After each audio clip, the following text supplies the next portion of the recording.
ਸ਼ਲੋਕ ਮਹੱਲਾ ਪਹਿਲਾ। ਭੈ ਵਿੱਚ ਪਵਨ ਵਹੈ ਸਦਵਾਓ, ਭੈ ਵਿੱਚ ਚੱਲੇ ਲਖ ਦਰਿਆਓ। ਭੈ ਵਿੱਚ ਅਗਨ ਕਢੇ ਗਾਰ, ਭੈ ਵਿੱਚ ਧਰਤੀ ਦੱਬੀ ਭਾਰ। ਭੈ ਵਿੱਚ ਇੰਦ ਫਿਰੇ ਸਿਰ ਭਾਰ, ਭੈ ਵਿੱਚ ਰਾਜਾ ਧਰਮ ਦੁਆਰ। ਭੈ ਵਿੱਚ ਸੂਰਜ ਭੈ ਵਿੱਚ ਚੰਦ, ਕੋਹ ਕਰੋੜੀ ਚਲਤ ਨ ਅੰਤ। ਭੈ ਵਿੱਚ ਸਿੱਧ ਬੁੱਧ ਸੁਰਨਾਥ, ਭੈ ਵਿੱਚ ਆਡਾਣੇ ਆਕਾਸ਼। ਭੈ ਵਿੱਚ ਜੋਧੇ ਮਹਾਬਲ ਸੂਰ, ਭੈ ਵਿੱਚ ਆਵੇ ਜਾਵੇ ਪੂਰ। ਸਗਲਿਆਂ ਭਉ ਲਿਖਿਆ ਸਿਰਲੇਖ, ਨਾਨਕ ਨਿਰਭਉ ਨਿਰੰਕਾਰ ਸਚ ਏਕ। ਆਸਾ ਦੀ ਵਾਰ ਦਾ ਇਹ ਪਾਵਨ ਪਵਿੱਤਰ ਸ਼ਲੋਕ ਜੋ ਗੁਰੂ ਨਾਨਕ ਦੇਵ ਜੀ ਮਹਾਰਾਜ ਨੇ ਚੌਥੀ ਪੌੜੀ ਦੇ ਨਾਲ ਜੋੜਿਆ ਹੈ, ਜਿਸ ਵਿੱਚ ਸਤਿਗੁਰੂ ਦੇਵ ਜੀ ਮਹਾਰਾਜ ਨੇ ਇਹ ਫਰਮਾਨ ਕੀਤਾ ਹੈ ਕਿ ਭੈ ਮਨੁੱਖ ਦੀ ਇੱਕ ਲੋੜ ਹੈ, ਭੈ ਪ੍ਰਭੂ ਦੀ ਇੱਕ ਦੇਣ ਹੈ। ਮਨੁੱਖ ਜਿਸ ਭੈ ਨੂੰ ਪੈਦਾ ਕਰਦਾ ਹੈ ਉਹ ਇੱਕ ਰੋਗ ਹੈ। ਈਸ਼ਵਰ ਜੋ ਇੱਕ ਭੈ ਦੇਂਦਾ ਹੈ ਉਹ ਸੁਰੱਖਿਆ ਹੈ। ਮਨੁੱਖ ਜਿਸ ਭੈ ਨੂੰ ਪੈਦਾ ਕਰਦਾ ਹੈ ਉਹ ਪੀੜਾ ਹੈ, ਉਹ ਬੋਝ ਹੈ, ਉਹ ਤਣਾਅ ਹੈ। ਪਰ ਈਸ਼ਵਰ ਜਿਸ ਭੈ ਨੂੰ ਦੇਂਦਾ ਹੈ ਉਹ ਪ੍ਰਫੁੱਲਤਾ ਹੈ, ਖੇੜਾ ਹੈ, ਖੁਸ਼ੀ ਹੈ। ਜਿੱਥੇ ਮਨੁੱਖ ਦਾ ਪੈਦਾ ਕੀਤਾ ਹੋਇਆ, ਸਵੰ ਇਜਾਦ ਕੀਤਾ ਹੋਇਆ ਭੈ ਹਿਰਦੇ ਨੂੰ ਮੈਲਾ ਕਰਦਾ ਹੈ, ਉੱਥੇ ਪ੍ਰਭੂ ਦਾ ਭੈ ਹਿਰਦੇ ਨੂੰ ਸ਼ੁੱਧ ਕਰ ਦਿੰਦਾ ਹੈ। ਭੈ ਪਈਏ ਤਨ ਖੀਣ ਹੋਏ, ਲੋਭ ਰਤ ਵਿੱਚੋਂ ਜਾਏ। ਜਿਉ ਬੈ ਸੰਤਰ ਧਾਤ ਸੁਧ ਹੋਏ, ਤਿਉ ਹਰ ਕਾ ਭਉ ਦੁਰਮਤ ਮੈਲ ਗਵਾਏ। ਪ੍ਰਭੂ ਦਾ ਭੈ, ਅਕਾਲ ਪੁਰਖ ਦਾ ਭੈ ਮਨੁੱਖ ਦੀ ਤਮਾਮ ਦੁਰਮਤੀ ਨੂੰ ਸਾੜ ਦਿੰਦਾ ਹੈ, ਮਨੁੱਖ ਦੇ ਤਮਾਮ ਮਾੜੇ ਵਿਚਾਰਾਂ ਨੂੰ ਛੀਣ ਕਰ ਦਿੰਦਾ ਹੈ, ਖਤਮ ਕਰ ਦਿੰਦਾ ਹੈ। ਇਸ ਵਾਸਤੇ ਭੈ ਮਨੁੱਖ ਦੀ ਇੱਕ ਲੋੜ ਹੈ, ਤੇ ਭੈ ਨਾਲ ਹੀ ਵਸਤੂ ਦੀ ਤੇ ਹਸਤੀ ਦੀ ਹੋਂਦ ਹੈ। ਇਹ ਈਸ਼ਵਰੀ ਭੈ ਇੱਕ ਪਾਸੇ ਕਰ ਦਈਏ, ਮਨੁੱਖ ਦੀਆਂ ਖੁਸ਼ੀਆਂ, ਮਨੁੱਖ ਦਾ ਆਨੰਦ, ਮਨੁੱਖ ਦਾ ਖੇੜਾ ਸਾਰਾ ਨਸ਼ਟ ਹੋ ਜਾਏਗਾ। ਭੈ ਵਿੱਚ ਪਾਵਨ ਵਹਿ ਸਦਵਾਓ। ਹੁਣ ਸਤਿਗੁਰੂ ਦੇਵ ਜੀ ਮਹਾਰਾਜ ਇਸ ਪਾਵਨ ਪਵਿੱਤਰ ਸ਼ਲੋਕ ਦੇ ਵਿੱਚ ਫਰਮਾਨ ਕਰਦੇ ਨੇ ਕਿ ਜਿੱਥੇ ਪਰਮਾਤਮਾ ਵਿਆਪਕ ਹੈ ਉਸ ਦਾ ਭੈ ਵੀ ਵਿਆਪਕ ਹੈ, ਔਰ ਉਸ ਦੇ ਭੈ ਦੇ ਵਿੱਚ ਸਾਰੇ ਨੇ। ਇਹ ਭੈ ਸੂਖਸ਼ਮ ਰੂਪ ਦੇ ਵਿੱਚ, ਅਸਥੂਲ ਰੂਪ ਦੇ ਵਿੱਚ ਸਾਰੇ ਹੀ ਕਬੂਲਦੇ ਨੇ, ਔਰ ਸਾਰੇ ਭੈ ਦੇ ਵਿੱਚ ਨੇ, ਤੇ ਸਾਰਿਆਂ ਨੂੰ ਭੈ ਤੋਂ ਬਾਹਰ ਕੱਢਣਾ ਬਹੁਤ ਔਖੀ ਗੱਲ ਹੈ। ਸਤਿਗੁਰੂ ਜੀ ਮਹਾਰਾਜ ਫਰਮਾਨ ਕਰਦੇ ਨੇ, ਇਹ ਜਿਹੜੀ ਪਵਨ ਹੈ ਜੋ ਹਰ ਵਕਤ ਚੱਲ ਰਹੀ ਹੈ, ਵਗ ਰਹੀ ਹੈ, ਪ੍ਰਭੂ ਦੇ ਭੈ ਵਿੱਚ ਹੈ। ਇਹ ਆਪ ਮੁਹਾਰੇ ਨਹੀਂ ਵਗ ਰਹੀ, ਇਹਨੂੰ ਵਗਾਉਣ ਵਾਲਾ ਕੋਈ ਹੈ, ਇਹਨੂੰ ਚਲਾਉਣ ਵਾਲਾ ਕੋਈ ਹੈ। ਅਗਰ ਇਹ ਆਪ ਮੁਹਾਰੇ ਹੋਵੇ ਤਾਂ ਪਵਨ ਤੋਂ ਵੀ ਬਥੇਰੀਆਂ ਬਰਬਾਦੀਆਂ ਹੋ ਸਕਦੀਆਂ ਨੇ, ਤਬਾਹੀਆਂ ਹੋ ਸਕਦੀਆਂ ਨੇ। ਅਸੀਂ ਕਦੀ ਕਦੀ ਦੇਖਦੇ ਹਾਂ ਕਿ ਈਸ਼ਵਰ ਕਦੀ ਕਦੀ ਪਵਨ ਨੂੰ ਬੇਮੁਹਾਰਾ ਕਰ ਦਿੰਦਾ ਹੈ, ਤੇ ਜੈਸੇ ਪਵਨ ਨੂੰ ਬੇਮੁਹਾਰਾ ਕਰਦਾ ਹੈ, ਪਵਨ ਤੂਫਾਨ ਦੀ ਸ਼ਕਲ ਅਖਤਿਆਰ ਕਰ ਅਨੇਕਾਂ ਤਬਾਹੀਆਂ ਨੂੰ ਜਨਮ ਦਿੰਦੀ ਹੈ, ਅਨੇਕਾਂ ਬਰਬਾਦੀਆਂ ਨੂੰ ਜਨਮ ਦਿੰਦੀ ਹੈ। ਸੋ ਸਾਹਿਬ ਕਹਿੰਦੇ ਨੇ ਇਹ ਭੈ ਦੇ ਵਿੱਚ ਵਗ ਰਹੀ ਹੈ, ਚੱਲ ਰਹੀ ਹੈ। ਭੈ ਵਿੱਚ ਚੱਲੇ ਲਖ ਦਰਿਆ। ਪ੍ਰਿਥਵੀ ਦੇ ਉੱਤੇ ਇਹ ਜੋ ਲੱਖਾਂ ਨਦੀ ਨਾਲੇ ਦਰਿਆ ਚੱਲ ਰਹੇ ਨੇ, ਸਤਿਗੁਰੂ ਦੇਵ ਜੀ ਮਹਾਰਾਜ ਕਹਿੰਦੇ ਨੇ ਇਹ ਸਾਰੇ ਦੇ ਸਾਰੇ ਪ੍ਰਭੂ ਭੈ ਦੇ ਵਿੱਚ ਚੱਲ ਰਹੇ ਨੇ। ਬਾਬੇ ਫਰੀਦ ਦੀ ਜ਼ਿੰਦਗੀ ਦੀ ਇੱਕ ਗਾਥਾ ਹੈ ਜੋ ਉਹਨਾਂ ਦੇ ਸ਼ਲੋਕ ਦੇ ਵਿੱਚ ਬਕਾਇਦਾ ਅੰਕਿਤ ਹੈ ਗੁਰੂ ਗ੍ਰੰਥ ਸਾਹਿਬ ਜੀ ਮਹਾਰਾਜ ਦੇ ਵਿੱਚ, ਕਿ ਦਰਿਆਏ ਸਿੰਧ ਇੱਕ ਦਫਾ ਤੁਗਿਆਨੀ ਤੇ ਆਇਆ, ਪੂਰੇ ਹੜ ਤੇ ਆਇਆ, ਤੇ ਉਹਨੇ शहर नूं ढा लाणी शुरू कर दिती। बाबे फरीद दा भी अस्थान दरिया सिंध दे किनारे, सारे कस्बे वासी आके फरियाद करते ने बाबे फरीद नूं कि जिस ढंग नाल ये दरिया चढ़िया ते जिस ढंग नाल इसने ढाल आई है, इस ढंग नाल ते साडा शहर बचना बड़ी औखी गल है ते तुहाडा डेरा भी बचना बहुत औखी गल है। बाबा फरीद दरिया सिंध दे कंढे आके खड़े होए, ओदियां उछलदियां लहरां नूं वेखदे ने। वो हड़ ते आया है, बेमुहारे है, ऐसा आप नूं प्रतीत होया है। तो आप कहंदे ने फरीदा कंदी वहन न ढाए, तू भी लेखा देवना। ऐ दरिया एक किनारे ना ढा, तबाइयां ना लिया, बर्बादियां नूं जन्म ना दे, तैनू भी लेखा देना पेगा। इतनी गल आखण दी देर से दरिया पहले नालों भी ज्यादा हड़ ते आ गया, पानी वध गया, ढा पहले नालों भी जोर दी लग गई। तो आप दे हाथ जुड़ गए, आपने सिर झुकाया ते आप दे मुंहों ए बोल निकले, कंदी वैन न ढाए, तू भी लेखा देवना। फरीदा जिधर रब रजाए, वैन ते दाऊं गांव करे। दरअसल ते रब दी रजा विच चल रहा है, ये ते रब दे भय विच चल रहा है, ते जिधर रब चला रहा है ये उधर चल रहा है। ये ढा भी रब दी रजा विच लगी हुई है। इस वास्ते रब दी रजा विच सारे राजी हो, सारे मस्तक झुकाओ, सारे दुआ करो, सारे हाथ जोड़ो, हे अकाल पुरख, हे रब, हे खुदा, जो तेरी रजा असी उस दे च राजी। कहंदे ने ऐसी दुआ करदियां दरिया अपने सीमत दायरे दे च वगण लग पिया। ये साखी, ये सलोक इस गल दा सबूत मुहैया करदा है कि सब कुछ मर्यादा दे च है ते प्रभु भय दे च है।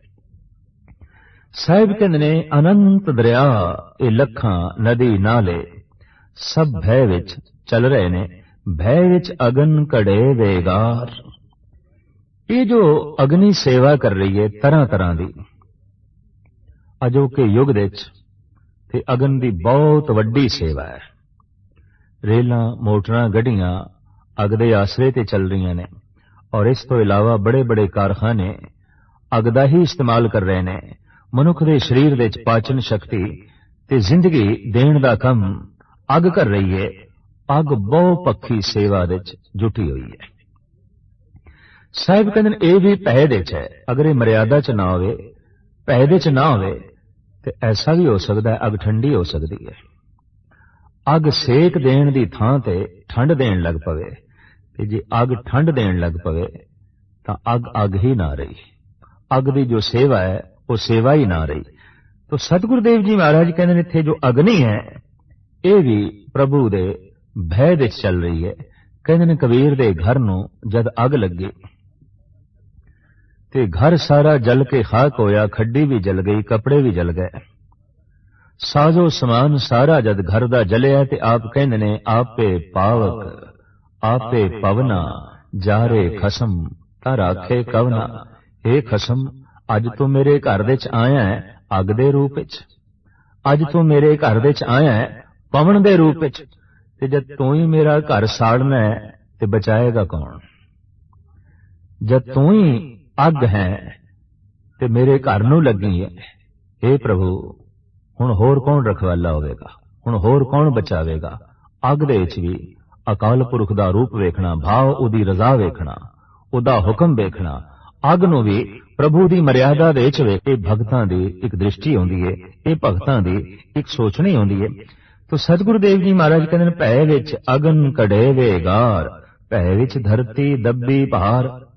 अनेकां तरह दे भार दे थल्ले दबी ये धरती, जिदे ते पहाड़ ने, दरिया ने, दरख्त ने, पशु पंखी ने, मनुख ने, अनेकां तरह दा बोझ लेके जो ये धरती दबी हुई खड़ी है। सतगुरुदेव जी कहंदे ने ये भी भय दे च, ये भी किसी मर्यादा च, ये बेमर्यादा नहीं, ये प्रभु दे भय तो बिना नहीं। अगां चल के आप फरमान करते हैं, भय विच इंद्र फिरे सिर भार, भय विच राजा धर्म द्वार, भय विच इंद्र फिरे सिर भार। इंद्र बदल जो सिर दे उपर मंडला रहे ने। इस्लाम दे विच पानी दे देवते नूं ख्वाजा खिजर कहंदे ने, साडे देश दे विच इंद्र कहंदे ने। बदल उपर मंडला रहे ने, साहिब कहंदे ने, इह वी भय दे विच किसे मर्यादा दे विच उपर मंडलांदे पए ने ते फिर बरसदे पए ने। ਇਹ जो राजा धर्मराज है, जो जीवां दे लेख लिखदा है, ਇਹ ਜਿਹੜੀ मर्यादा है, ਇਹ भी प्रभु दे भय दे च है। भय की उलंघना हुई तो बेतरतीबी हो जाती है। इस वास्ते प्रभु का भय ऐसा है, कोई भी जड़ चेतन उसकी उलंघना नहीं कर सकता। तो सतगुरुदेव जी महाराज कहते ने, ये धरती जिथे भार लेके खड़ी है, उत्थे सिरां दे उत्ते भार बन के ते पानी वरसा रहा जो इंद्र है, ये भी भय दे च है। और ये धर्मराज जो जीवां दे कर्म पे लिखदा है, ये भी भय दे च है। भय विच सूरज, भय विच चंद, कोहो करोड़ी चलत न अंत, जो अनंत को करोड़ा मील की यात्रा करते ने। चंद्रमा, सूर्य इत्यादि, ये सारे दे सारे भय दे विच ने, मर्यादा दे विच ने। सतगुरुदेव जी महाराज अगां चल के कहते हैं, भय विच जोध महाबल सूर, भावें कोई जोधा है, महाबली है, सूरमा है, पर ओ भी भय दे च है, ओ भी डर दे च है। कदी गौर मुताला करिए, डर भी हूं कोई भी नहीं है। सतगुरु आप कहते हैं, सगल समगरी डरे दे आपी, बिन डर करने हारा, कौ नानक भगतन का संगी, भगत सोए दरबारा। तो साहिब फरमान करते ने, ये योधे, ये महाबली, ये सूरमे सारे भय दे च ने। भय विच आवे जावे पूर, जिंदगियां दे पूरां दे पूर जो जमदे ने मरदे ने, भय दे च ने। चाहे बच्चा है, चाहे जवान है, चाहे बुढ़ा है, ये जो जन्म चल रहा है, ये जो मरण चल रहा है, ये पूरां दे पूर जो आ रहे ने, जा रहे ने, सारियां दे उत्ते भय दा लेख लिखिया होया है। भाव सब दे अंदर भय चल रहा है, ते भय व्यापक रूप दे विच हर एक दे अंदर काम कर रहा है और वख-वख काम कर रहा है। किधरे मौत दा भय है, किधरे बीमार पै जाण दा भय है, किधरे ऐसा भय है कि कमाया होया धन मेरा नाश ना हो जाए, किधरे ये भय है कि सील संजम कीती हुई भक्ति मेरी नष्ट ना हो जाए। तो भय मनुख दी सुरक्षा है, भय परमात्मा वालों दुख ते तकलीफ नहीं। अगर बीमार हो जाने का भय ना होवे ते मनुख इतना खावे कि पशुओं को भी मात कर देवे। ये बीमार हो जाने का भय मनुख को संजम दे च रखता है। अगर विकारां दे च मलीन होने का भय ना होवे ते मानसिक रोगी होने का भय ना होवे, तो फिर जगत दे च कोई भी सदाचारी नहीं रहेगा, सारे दुराचारी बन जाएंगे।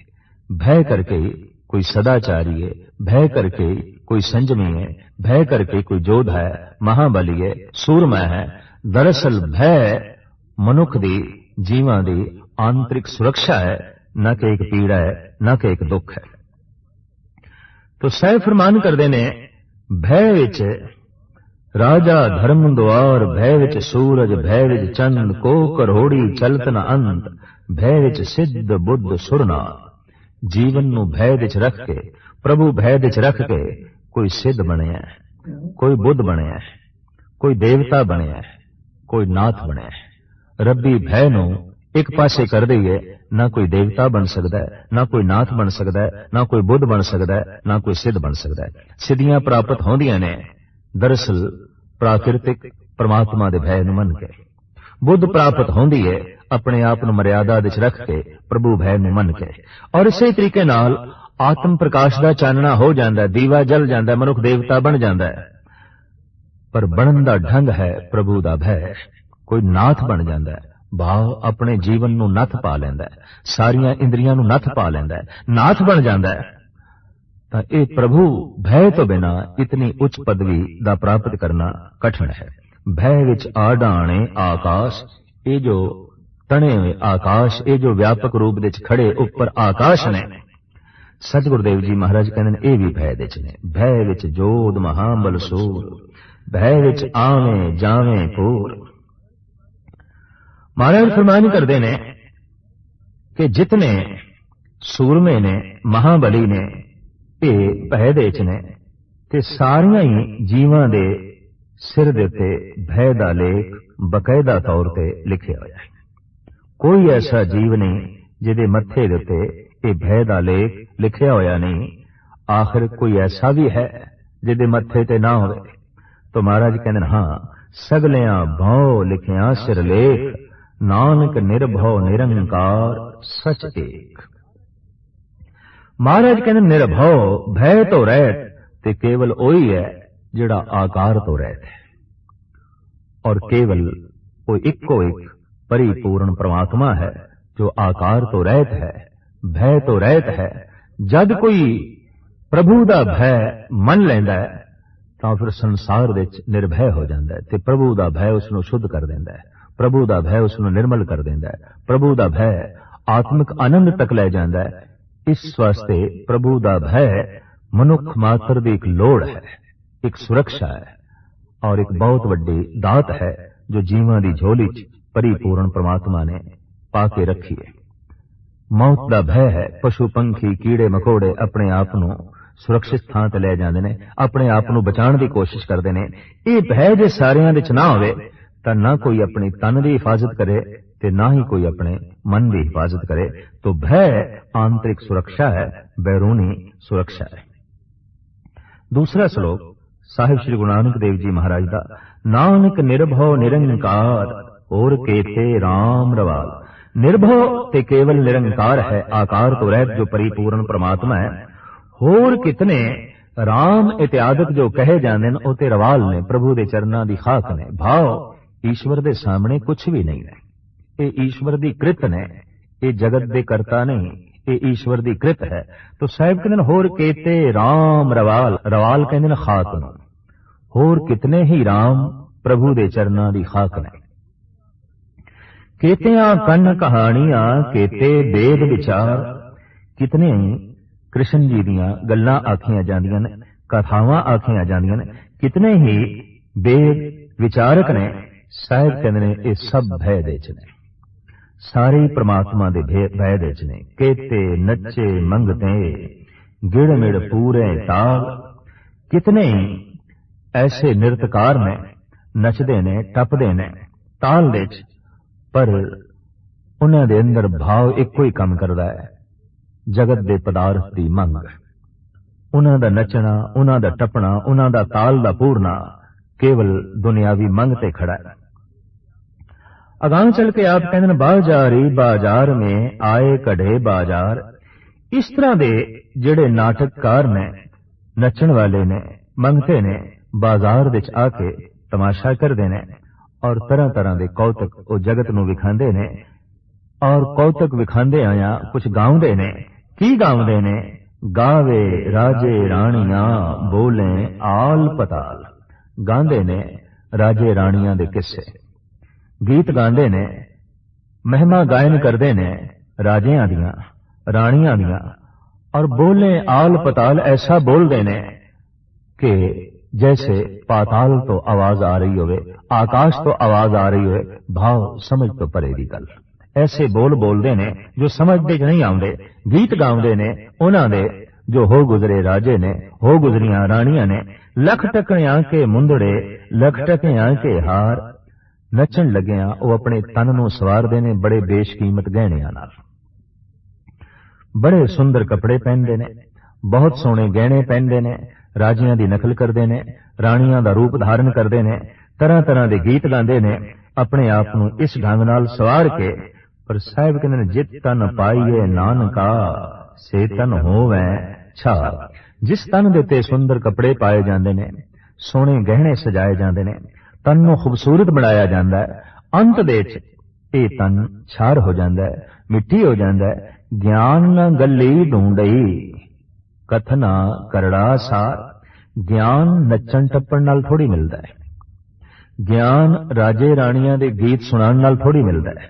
साहिब कहंदे ने तरह तरह दे नाटक और तरह तरह के रास इत्यादि दिखाने और इस तरह का नचना ते टपना, इहदे नाल प्रभु का ज्ञान प्राप्त नहीं होता।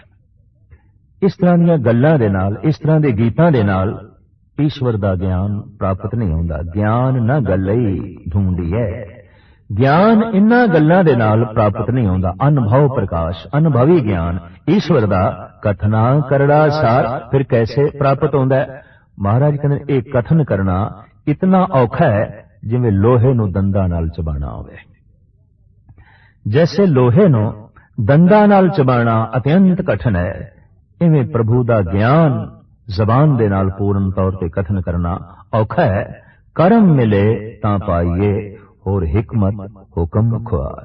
जे बख्शिश होवे उस अकाल पुरख दी, जे रहमत होवे उस परिपूर्ण परमात्मा दी, तां प्राप्त हो जांदा है। मनुख दियां होर सारियां सियाणपां, मनुख दियां होर सारियां चतराइयां ख्वारी नूं ही जन्म देंदियां ने। इतनी गल स्पष्ट है कि परमात्मा प्रसाद नाल मिलदा है, प्रयास नाल नहीं। धन प्रयास नाल मिलदा है, प्रसाद नाल नहीं। धर्म प्रसाद नाल मिलदा है, प्रयास नाल नहीं। पदार्थ प्रयास नाल मिलदा है, प्रसाद नाल नहीं। परमात्मा प्रसाद नाल मिलदा है, प्रयास नाल नहीं। दरअसल परमात्मा दा मिलना एक प्रसाद है, ईश्वर दा मिलना एक प्रसाद है। अज तक दे ब्रह्म ज्ञानियां ने ऐसा ही आख्या है कि तू मिलिया सानू साडे प्रयास करके नहीं, तेरा प्रसाद, तेरी बख्शिश, तेरी रहमत। इस वास्ते धार्मिक दुनिया विच प्रयास की महिमा नहीं, प्रसाद की महिमा है। हाँ, पदार्थ की दुनिया विच प्रयास की गल है, मुशक्कत की गल है, मेहनत की गल है, पुरुषार्थ की गल है। पर धार्मिक दुनिया विच प्रसाद की गल है। इस वास्ते उस सतसंग नूं जिथे कथा कीर्तन होवे, लाजमी कुछ ना कुछ प्रसाद वंडिया जाता है, जो मिष्टान होंदा है, मिठा होंदा है। दरअसल एक इशारा है, एक प्रतीक चुनिया गया है कि प्रभु का प्रसाद अत्यंत मिठा है। कि प्रभु ते प्रसाद है, उदा कोई मुल नहीं, उदी बख्शिश है। साडे कीते कर्म, साडी कीती तपस्या, साडी कीती मेहनत उसका मुल नहीं है। वो जो मिले है ते उसका प्रसाद है।